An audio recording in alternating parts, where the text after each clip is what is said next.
It's not possible. There's no food and there's no water. Go check it out. And yet, for 40 years, God provided manna, and then He provided quail as well. And so here in the Ark of the Covenant is a promise of God's provision for His people. God will take care of you. You can trust God. He'll provide. So that's in the Ark of the Covenant. What else? What is really significant? To me, the most interesting thing in the Ark of the Covenant. Yes, ma'am? 10 Commandments. The 10 Commandments, where God took His finger and wrote on a rock the thou shalt and thou shalt nots. We're in the Ark of the Covenant. And I get thrills just thinking about those objects. Just seeing those objects as a sign of God's provision. That's God's promise to His people, the nation of Israel. And so what was the Ark of the Covenant to the nation of Israel? Remember what happened when they went to crossing the Promised Land? A couple things happened, but the major thing, what was the barrier to the Promised Land, to Jericho, to Jordan? What I almost said it. What? The Jordan River. The Jordan River. And the hero of the priest, and they go to cross the Jordan River, and they're carrying the Ark of the Covenant, and the water parts. And here's the Ark of the Covenant representing the fact that God has promised them the land. And so the Ark of the Covenant was symbolic of the presence of God and God's covenant, His promises toward His people. Everything in the Ark had to do with God's promise to the nation of Israel. By the way, I think that the Ark of the Covenant is somewhere and everything in it's still preserved, and we're going to get to see it someday, I believe. The Ark of the Covenant. Did I surprise you? Yes, I believe we found scripture someplace that I think it'll be there, and I don't think any of those things are a problem for God. Listen, if cremation's not a problem for God, and it really isn't, I'm not saying that Christians ought to be cremated. The fact that we have a Christian burial is to show the lost that we believe in the resurrection. We're kind of getting off here, but I think this is helpful to us to understand God's promise. But the reason that we have Christian burials is to show that I believe in the resurrection, that God's going to raise up this body. Now, my body will go in the ground and it'll rot and it'll turn into dirt. But someday God's going to put it all back together and it'll be glorified and it'll be perfect. And so that's not a problem for God. So I don't think that any of the objects in the Ark of the Covenant are a problem for God.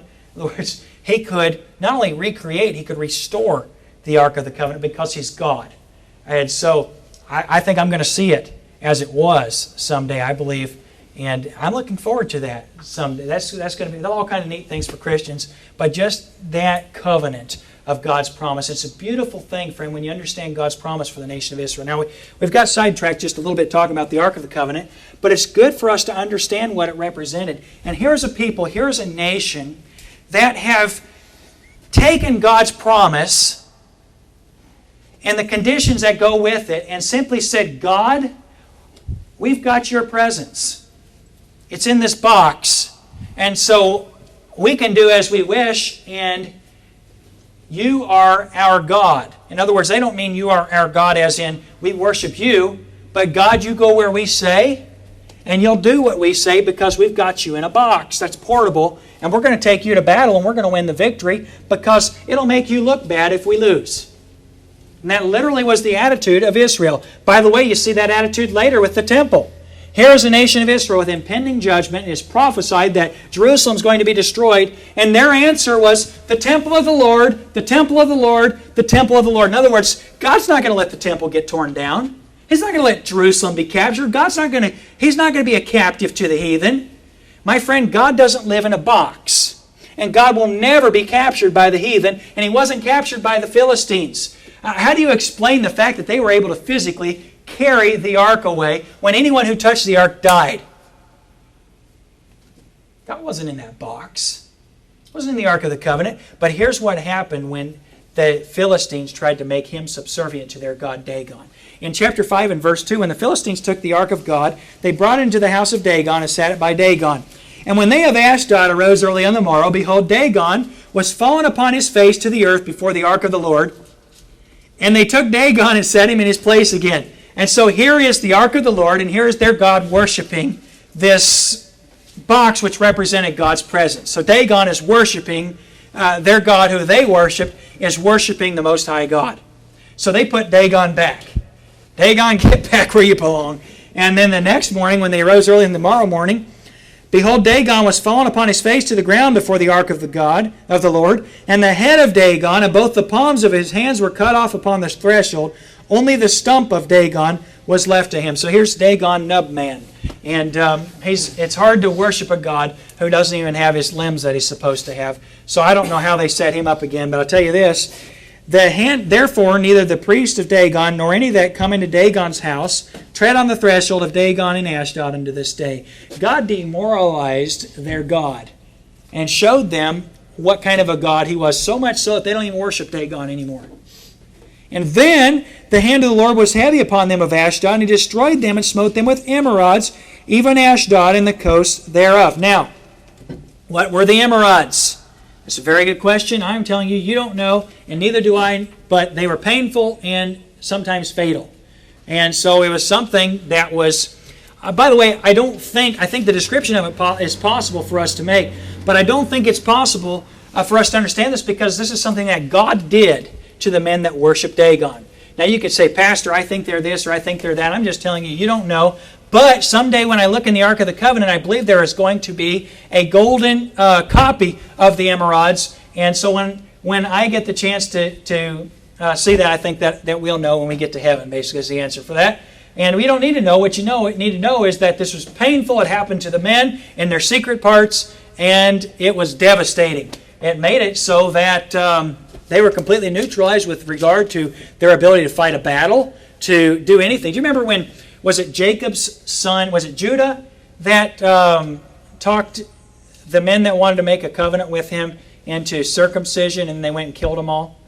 Was it Judah? It was Judah, wasn't it? And you understand what happens when the secret parts have some kind of a plague upon them. It neutralizes your military force. So here's a nation that has, in a great way, defeated God's people in an overwhelming slaughter. And yet, simply the symbolic presence of God in their temple has just destroyed them. And so I have to say to you, my friend, that though God does not live in a box, God is not threatened when something symbolic of His presence is destroyed. And I want to say to you, anything that becomes an idol can be destroyed. And what had happened with the Ark of the Covenant is that it simply became an object, simply became an idol that Israel worshipped instead of the God who represented the promises that were in that box in the Ark of the Covenant. And by the way, don't think that I intend to be disrespectful toward the Ark of the Covenant, my friend. God instituted it, and He stated it. But what was important about the Ark of the Covenant was the God of the covenant, not the symbol of the covenant. And by the way, I believe that's one of the reasons that we don't have an image of Jesus, because we worship the image instead of Him. Man loves to worship idols, and I'll tell you why. Because idols are subject to man instead of man being subject to God. And so we like to substitute things. Well, let me hurry along so we can make just a couple of points and we'll be finished this morning. Verse 8, they sent together and, in verse 8, they sent therefore and gathered all the lords of the Philistines unto them and said, what shall we do with the ark of the God of Israel? And they answered, let the ark of the God of Israel be carried about unto Gath. And they carried the ark of the God of Israel about thither. And it was so, after they had carried it about, the hand of the Lord was against the city with a very great destruction, and He smote the men of the city, both small and great, and they had emerods in their secret parts. Well, so Gath has fallen. Now, verse 10. Therefore they sent the ark of God to Ekron. And it came to pass, as the ark of God came to Ekron, that the Ekronites cried out, saying, they've brought the ark of God of Israel to us to slay us and our people. And so literally the Ark of the Covenant is doing to the Philistines what the people who were the God's covenant people wanted it to do. But it's not doing it because they bid it to. It's doing it because God is God. And because He is all-powerful and He's holy. And He cannot be confined or restricted to a box. And so the Ekronites said, they sent and gathered together all the lords of the Philistines and said, send away the ark of the God of Israel, and let it go again to his own place, that it slay us not and our people. For there was a deadly destruction throughout all the city. The hand of God was very heavy there. And the men that died not were smitten with emerods, and the cry of the city went up to heaven. So literally, if you were to stand outside of these cities, particularly the city of Ekron,